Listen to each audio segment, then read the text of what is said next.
जय जगन्नाथ। वन्देऽहं श्रीगुरः श्रीयुतपदकमलं श्रीगुरुन् वैष्णवंश श्रीरूपं साग्रजातं सहगण रघुनाथान्वितं तं सजीवं साद्वैतं सावधूतं परिजनसहितं श्रीकृष्ण चैतन्यदेवं श्रीराधाकृष्णपादं सहगण ललिता श्रीविशाखान्वितं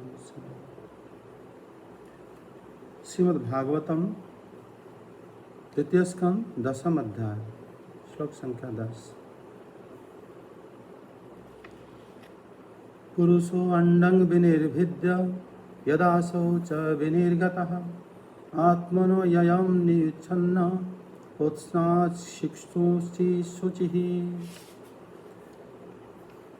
तस्वस्तिषु त्वस्वसृष्टासु सहस्रपरिवत्सरान् तेन नारायणो नाम यदापः पुरुषोद्भवः द्रव्यं कर्म च कालस्य स्वभावजीव एव च यदनुग्रहतः सन्ति न सन्ति यदुपेक्षया एको नानत्वमन्विच्छ नियोग लल्पात्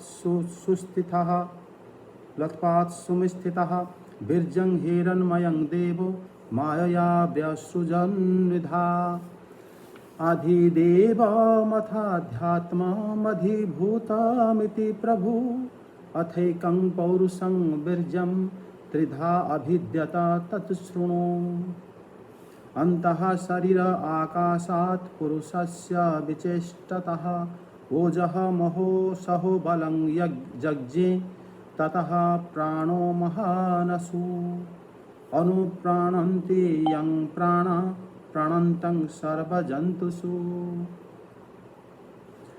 अपानन्तमपानन्ति नरदेवमिवानुगाः। अनुवाद 10 से 16 पद। जब पूर्वोक्त विराट पुरुष ब्रह्मांड को फोड़कर निकला तब वह अपने रहने का स्थान ढूंढने लगा और स्थान की इच्छा से इस शुद्ध संकल्प पुरुष ने अत्यंत पवित्र जल की सृष्टि की। विराट पुरुष रूप नर से उत्पन्न होने के कारण ही जल का नाम नार पड़ा और उस अपने उत्पन्न किए हुए नार में वह पुरुष 1000 वर्षों तक रहा। इसी से उसका नाम नारायण हुआ। उन नारायण भगवान की कृपा से ही द्रव्य कर्म काल स्वभाव और जीव आदि की सत्ता है। उनकी उपेक्षा कर देने पर और किसी का अस्तित्व नहीं रहता। उन अद्वितीय भगवान नारायण ने योग निद्रा से जगकर अनेक होने की इच्छा की। तब अपनी माया से उन्होंने अखिल ब्रह्मांड के बीज स्वरूप अपने सुवर्णमय वीर्य को 3 भागों में विभक्त कर दिया। अधिदैव, अध्यात्म और अधिभूत। परीक्षित, विराट पुरुष का एक ही वीर्य 3 भागों में कैसे विभक्त हुआ सो सुनो। विराट पुरुष के हिलने डोलने पर उनके शरीर में रहने वाले आकाश से इंद्रिय बल, मनोबल और शरीर बल की उत्पत्ति हुई। उनसे इन सब का राजा प्राण उत्पन्न हुआ। जैसे सेवक अपने स्वामी राजा के पीछे पीछे चलते हैं, वैसे ही सबके शरीर में प्राण के प्रबल रहने पर ही सारी इंद्रियां प्रबल रहती हैं और जब वह पड़ जाता है तब सारी इंद्रियां भी सुस्त हो जाती हैं। इसमें पहले विराट पुरुष व वैराज्य पुरुष के बारे में श्री शुकदेव गोस्वामी पाद बता रहे हैं। जब ये सृष्टि हुई, विराट पुरुष ब्रह्मांड को फोड़कर बाहर निकले। ये जो परीक्षित महाराज पहले प्रश्न करे थे कि तभी जब श्री शुकदेव गोस्वामी पाद बताए कि मैं आपके द्वारा पूछे जाने पर कि वैराज पुरुष से जगत की उत्पत्ति हुई, ये बात बता रहे हैं। मतलब यहाँ पर वैराज पुरुष जब ब्रह्मांड से फोड़ कर निकले, वो अपने के रहने के स्थान खोजते हुए उन्होंने गर्भदक नामक जल की सृष्टि की। अर्थात जो उत्पन्न हुए हैं उनके पास सब कुछ है, जो कि उन्हीं से ही वो खुद सृष्टि कर पाते हैं। जहाँ पर वो शयन करेंगे या विश्राम करेंगे या बैठेंगे, उनके रहने के स्थान भी वो स्वयं निकाल लिए और वो अपने द्वारा सृष्ट जल के भीतर 1000 वर्ष तक वो रहे। तासु स्वसृष्टासु सहस्र परिवत्सरान अबात्सितान तेन नारायण नाम ताप पुरुषोद्भव। वो विराट पुरुष को मतलब नर उत्पन्न होने के कारण से जल का नाम नार हुआ। वो पुरुष रूप नर, वो नर रूप पुरुष से ये उत्पन्न होने से जल का नाम नारायण हुआ। नारायण में शयन करने के कारण नारायण, या नारायण के मतलब नर के अंदर, नार के अंदर सर्वत्र वास करने के कारण, निवास करने के कारण उनका नाम भी नारायण पड़ा। मतलब आपो नारा इति प्रोक्तः अपो वै नरसूर्णवः अयनं तस्या वा पूर्वं तेन नारायण स्मृतं इति। स्मृति में इस प्रकार नारायण शब्द का व्याख्या कहा गया है।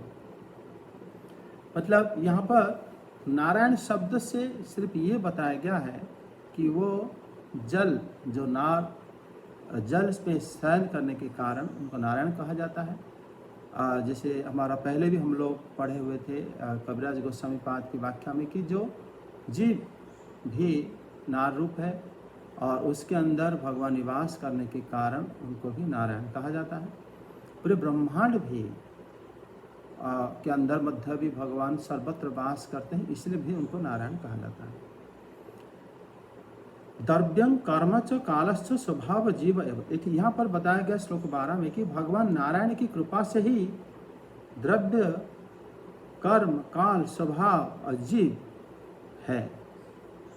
उनके द्वारा उपेक्षा करने पर किसी का सत्ता नहीं रहेगा।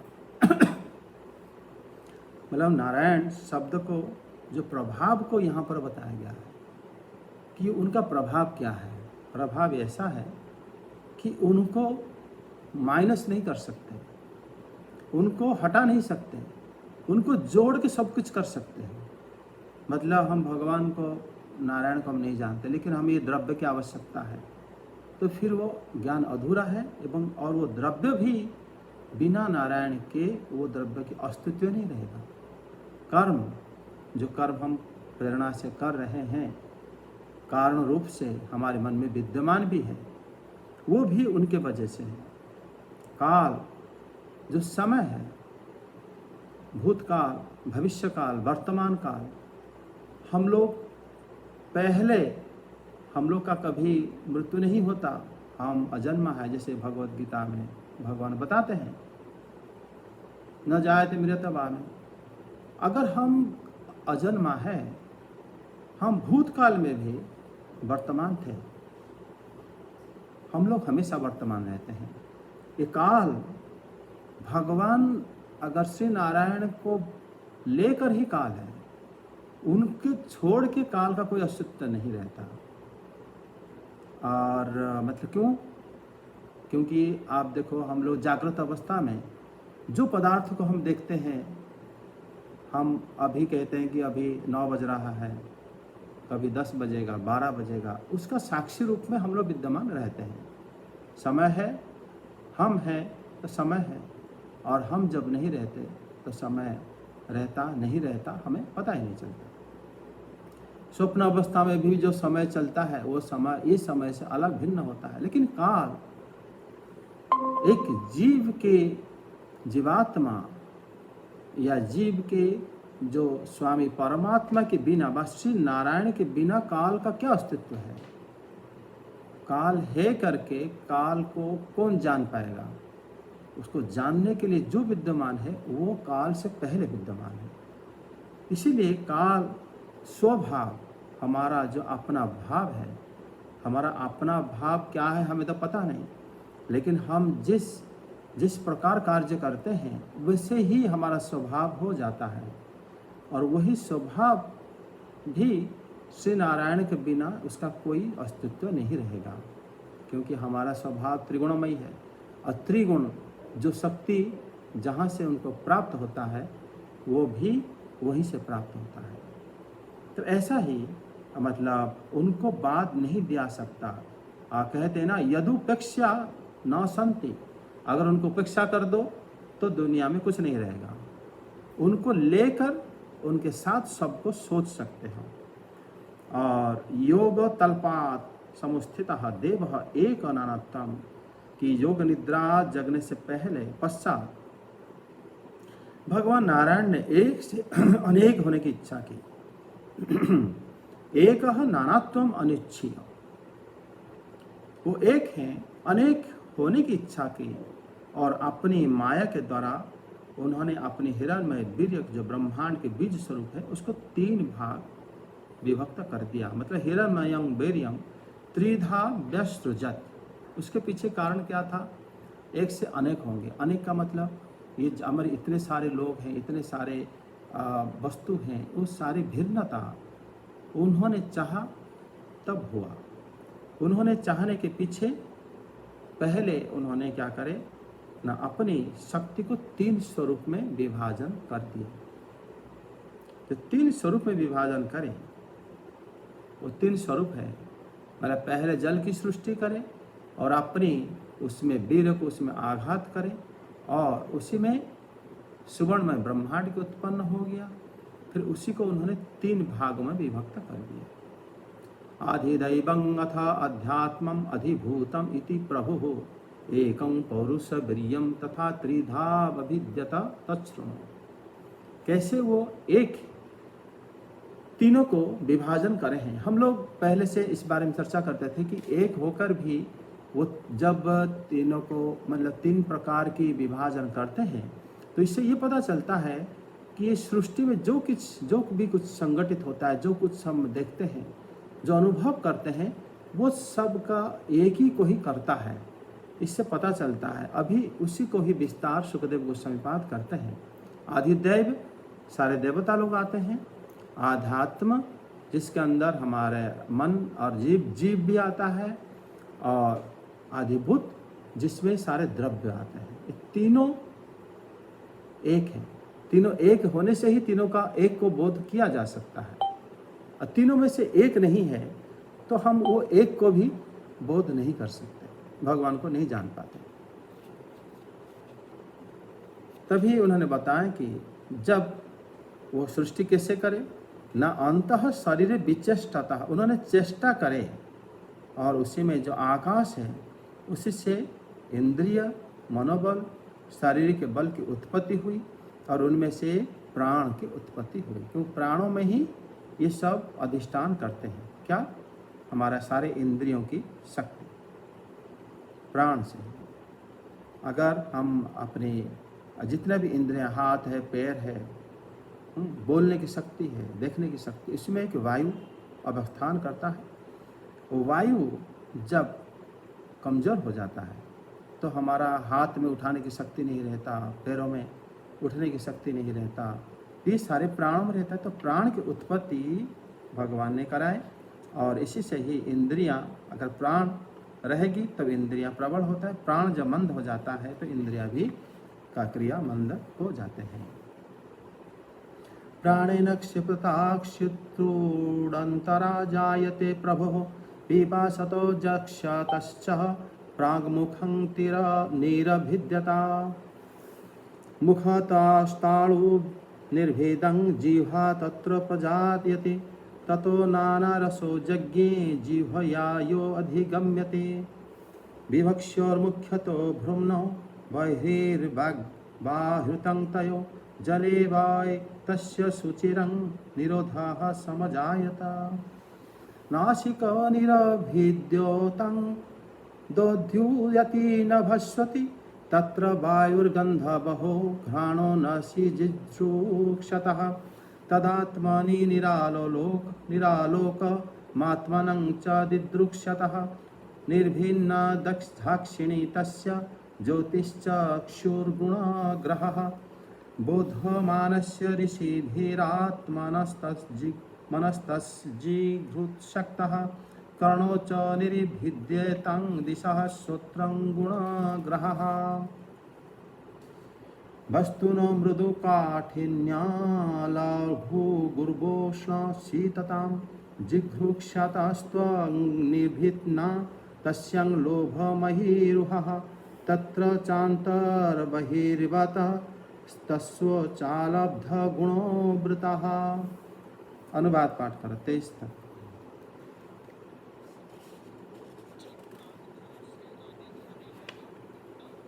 पहले ज्ञानेंद्रिय की सृष्टि हुआ है। सर 17 से तो पढ़ना है। हाँ 23 तक पढ़ना है। हाँ जब प्राण जोर से आने जाने लगा तब विराट पुरुष को भूख प्यास का अनुभव हुआ। खाने पीने की इच्छा करते ही सबसे पहले उनके शरीर में मुख प्रकट हुआ। मुख से तालु और तालु से रसनेंद्रिय प्रकट हुई। इसके बाद अनेकों प्रकार के रस उत्पन्न हुए जिन्हें रसना ग्रहण करती है। जब उनकी इच्छा बोलने की हुई तब वाक इंद्रिय, उसके अधिष्ठात्री देवता अग्नि और उनका विषय बोलना, ये तीनों प्रकट हुए। इसके बाद बहुत दिनों तक उस जल में ही वे रुके रहे। श्वास के वेग से नासिका छिद्र प्रकट हो गए। जब उन्हें सूंघने की इच्छा हुई तब उनकी नाक घ्राणेंद्रिय आकर बैठ गई और उसके देवता गंध को फैलाने वाले वायुदेव प्रकट हुए। पहले उनके शरीर में प्रकाश नहीं था। फिर जब उन्हें अपने को तथा दूसरी वस्तुओं को देखने की इच्छा हुई तब नेत्रों के छिद्र, उनका अधिष्ठाता सूर्य और नेत्र इंद्रिय प्रकट हो गए। इन्हीं से रूप का ग्रहण होने लगा। जब वेद रूप ऋषि विराट पुरुष को स्तुतियों के द्वारा जगाने लगे तब उन्हें सुनने की इच्छा हुई। उसी समय कान, उनकी अधिष्ठात्री देवता, दिशाएं और श्रोत्रेंद्रिय प्रकट हुई। इसी से शब्द सुनाई पड़ता है।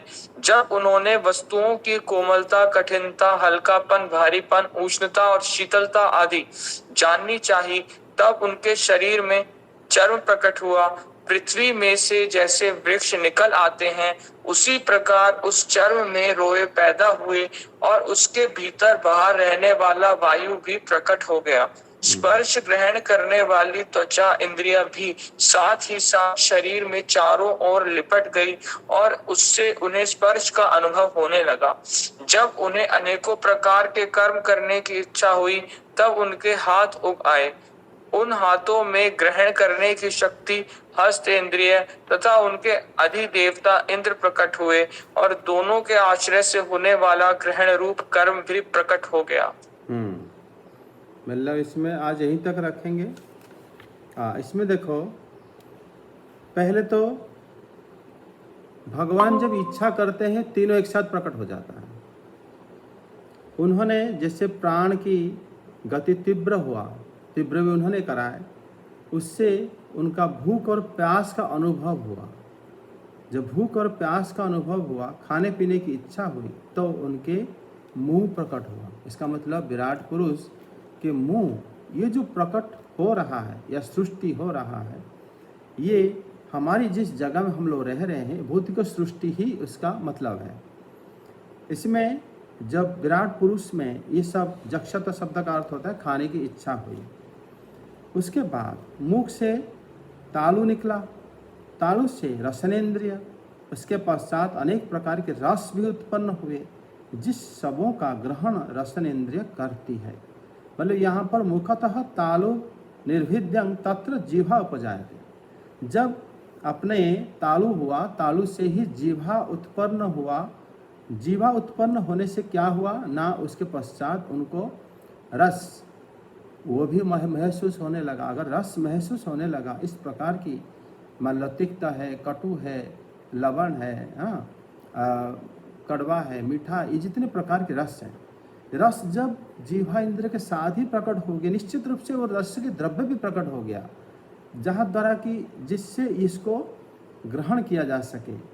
और उसमें इसका इंद्रियों की देवता, फिर विषय, जहाँ से इंद्रियों को पता चले। जैसे आगे वो कह रहे हैं कि भगवान जब बोलने की इच्छा हुई, मुख में बाघेंद्रिया, बोलने की सारे मतलब इंद्रियां होना चाहिए जिसके माध्यम से हम बोल पाते हैं।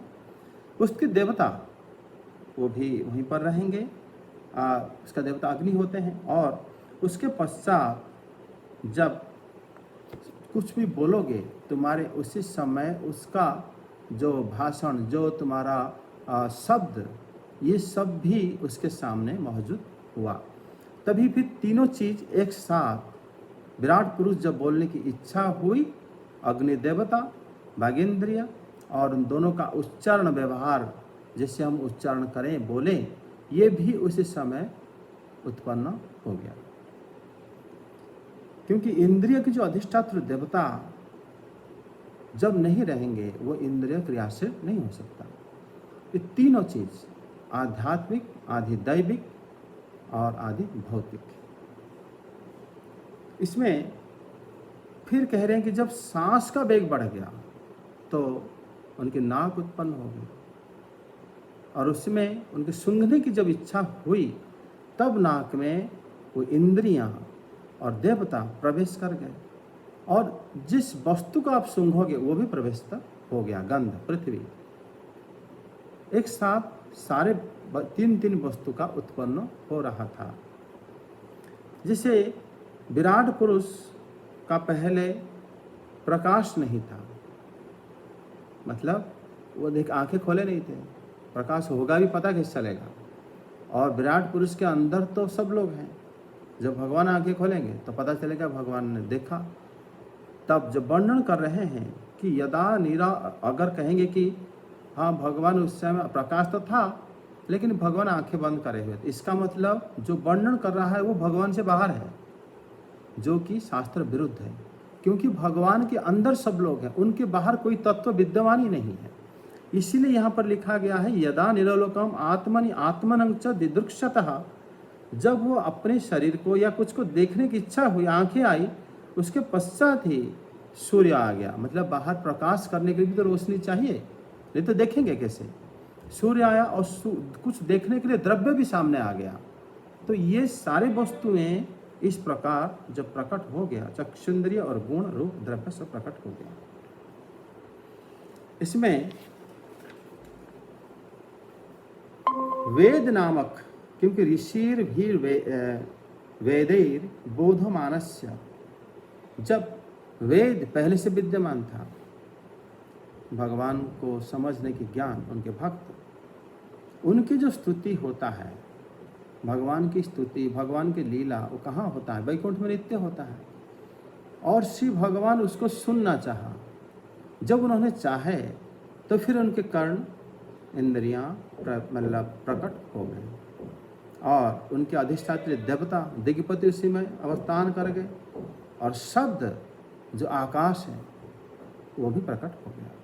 तो इस प्रकार होकर मतलब जब विराट पुरुष के वस्तुओं में कोमलता, कठिनता, हल्का, ये स्पर्श इंद्रिया, ये सब ज्ञानेंद्रिय की हम लोग अभी चर्चा कर रहे हैं। शीतलता, ये जब चाहा तो ये भी उनके चर्म प्रकट हो गया। और पृथ्वी में जैसे वृक्ष निकलते हैं और उसी तरह ही उनके शरीर में रोए प्रकट हो गए और उसमें वायु भी प्रकट हो गया, वायु देवता। तो देवता, इंद्रियां और विषय, ये तीनों ही आदि भौतिक, आध्यात्मिक, आदि दैविक। देवता आदि दैविक है, इंद्रियां हैं और विषय भी है। तो इसी में आदि दैविक, इंद्रियों के अंदर जो अनुभव कर रहा है वो आध्यात्मिक, बाहर जो विषय है वो आदि भौतिक। तो इस प्रकार हर जगह में उन्होंने एक शक्ति को तीन तीन स्वरूप में भगवान विभाजित कर दिए। और जब विराट पुरुष अनेक प्रकार के कर्म करने की इच्छा हुई तो फिर उनके हाथ आया। कर्म मतलब कुछ लेना चाहे, कुछ देना चाहे भगवान किसी को, तो हाथ देने की इच्छा करते ही वो हाथ उनका प्रकट हो गया।